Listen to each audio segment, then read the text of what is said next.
The sexy topic of LLCs and accounting. No, it's not that exciting to talk about, but it's very necessary for your business. And we've got Kason Jennings here from Easier Accounting talking about how they can help you in that process and answering your questions.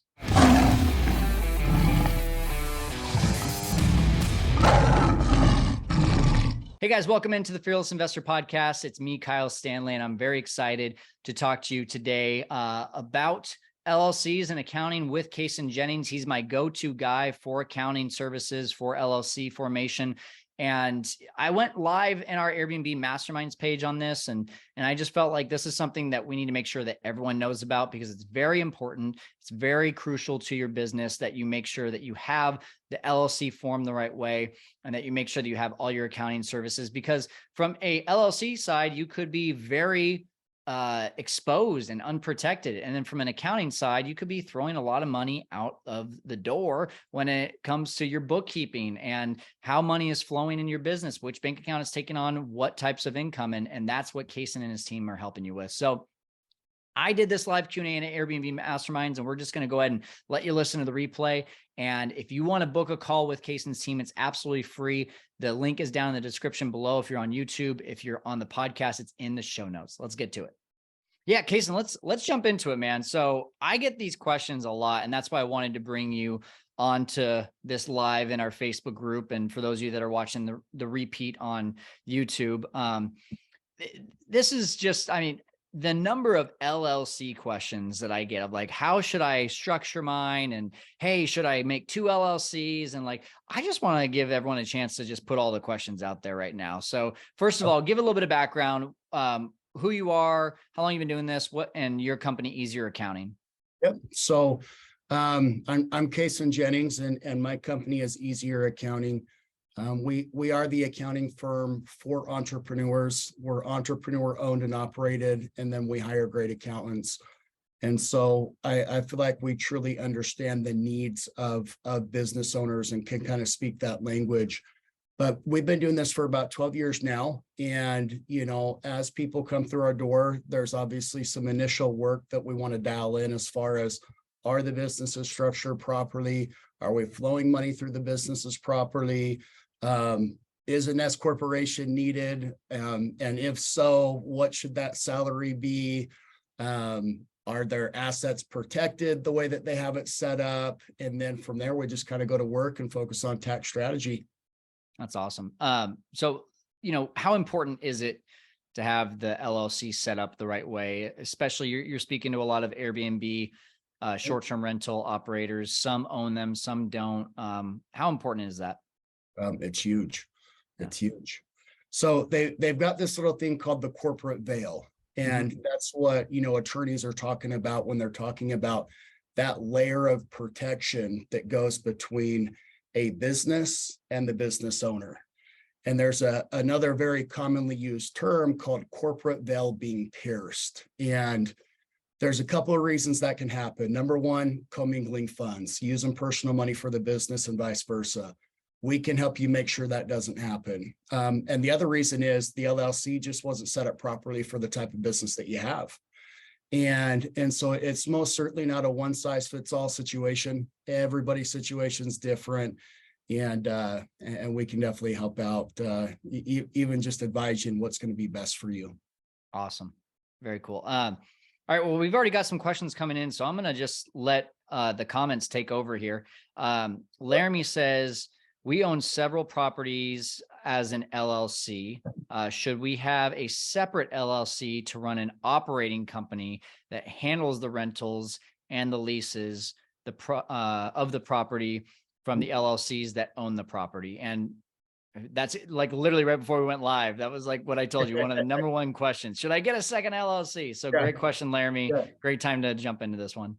Yeah, and I don't know how many properties that you have underneath that one LLC, but you may actually want multiple LLCs for the properties. And absolutely 100% you want a different LLC for the management company. So why is that? Let's talk about the reason for the difference in LLCs. If I own, let's call it 3 properties, and I want to open up a management side, why wouldn't I just keep it all in one bank account? Okay. So number one, we get to take tax incentives from it being real estate, right? And the second thing is most likely, and we'd have to go in and look, but most likely those properties are going to be considered passive income, where the management company is going to be considered active income. And so we have to execute different tax strategies to make sure that we're reducing the tax bill at the end of the year, because we can't take tax incentives from passive income against active income and vice versa. Yep. And I've tried to break this down for people, but maybe can we just let's just take some real numbers, right? Like if I have a property that is considered passive income and I gross, call it $50,000 of that property that year. Now I have a management company that I put under that and it's charging 25%. So what is that? Right around $12,500 right there. Right. How is that $12,500 at the management company? Because it's all going to me, like it's going to Kyle Stanley, right? So how is that $12,500 being taxed versus the $50,000 over here that was passive? So on the passive side of things, the first thing we want to take a look at is depreciating the property that income comes from. Yeah. That's typically it's very easy to depreciate a property enough to kind of get rid of the tax bill. And then on that $12,500 that gets paid out to you from the management company, that is going to get charged just as or taxed just as your ordinary regular income. So if you've got that 12.5 plus, another 150,000 somewhere else, then you're looking at 162.5. But from there, we can do things like deduct vehicles, meals when you're going out to eat. You can lease your home back to your business tax-free for $20,000 a year. So there's a lot of things that we can do to reduce the tax liability on the active income side. That's awesome. Cool. So a couple other questions here in the group. And then I want to come back to that corporate veil because I got a follow-up question on that. Jeremy says, had my call with Easier Accounting last week, mulling it over, any six-figure formula discounts. So you actually, we're not going to talk about this right now, Jeremy, but the short answer is yes. Kason did just put something together that's pretty nice. So I would reach back out to your rep. Write your name down right now. Yeah, Jeremy Rosen is his name. I'm going to talk to your rep as soon as we're done. There you go. So guys, if you do want to schedule a call with Kason's team, he's got an amazing team. I just put a link in the comments here. It says book a call for free with Kason's team. And for those of you that are watching on the replay or listening to the replay, we will have it in the show notes and in the description. So Scott says, is the primary advantage of an LLC a tax benefit or a legal protection? That's a good question. That is a great question. And it is, there is zero tax benefit to an LLC. It's 100% legal protection. But when you do get tax benefit is when you can actually elect to have your LLC taxed and treated as an S corporation. And then from there, then we start to get some tax benefit. Very nice. Okay. Which in real estate is what we're going to always almost recommend is the LLC, and then once profit hits a certain number, we elect to have it taxed and treated as an S corp, because you are going to get better protection through that LLC.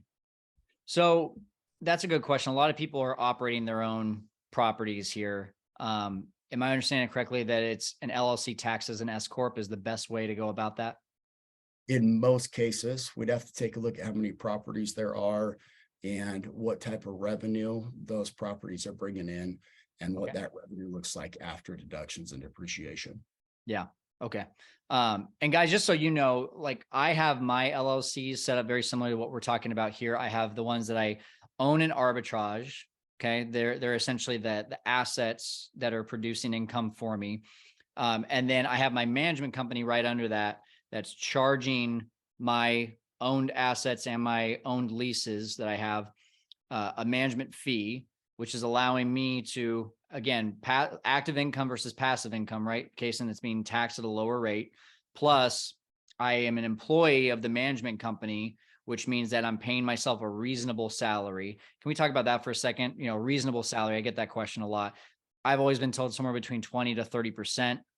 And the benefit of that, right, is I don't have to pay the extra 7.5% of self-employment tax.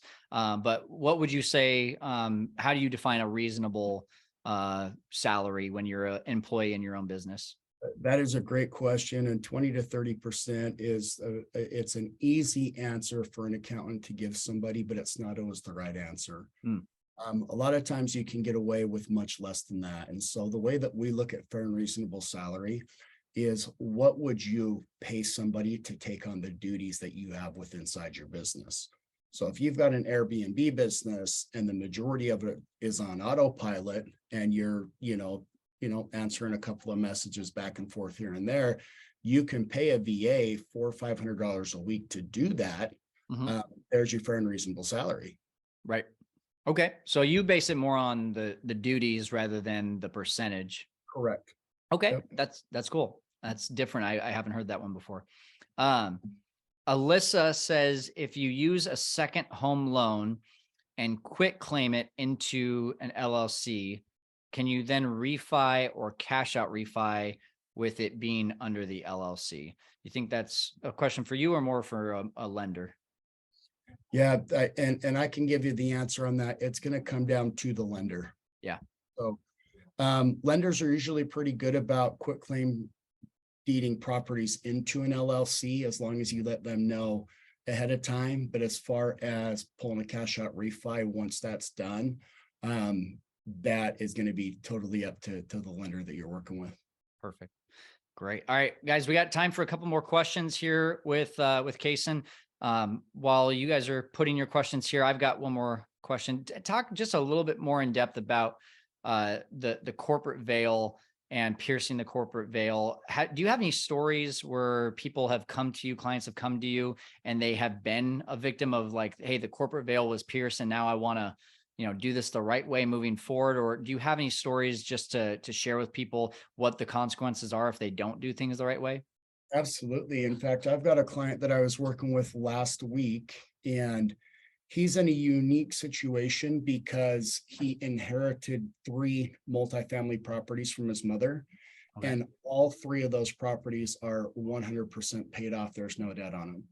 So he went to an accountant, and the accountant is like, you only need 1 LLC because you can put 3 properties underneath 1 LLC. And then he started using his personal money with that business. So now his personal assets also belong to that business, or at least there's an argument there that he's using his personal for the business. But on something like that, there's an easy way to do things and a cheap way to do things, and there's a right way to do things. Anytime we're messing with assets, we always want to do it right. And so typically, we're going to recommend separate entities, especially if there's a lot of equity in any one of those homes. And then, we just kind of flow the money back up to the S corporation if we can consider it active income. Cool. Very nice. You guys have accounting services as well. And so just relating it to a lot of the people that have booked calls with you through Airbnb and having short-term rentals, what are some ways that you feel like Easier Accounting, your company, can help on the accounting side of things?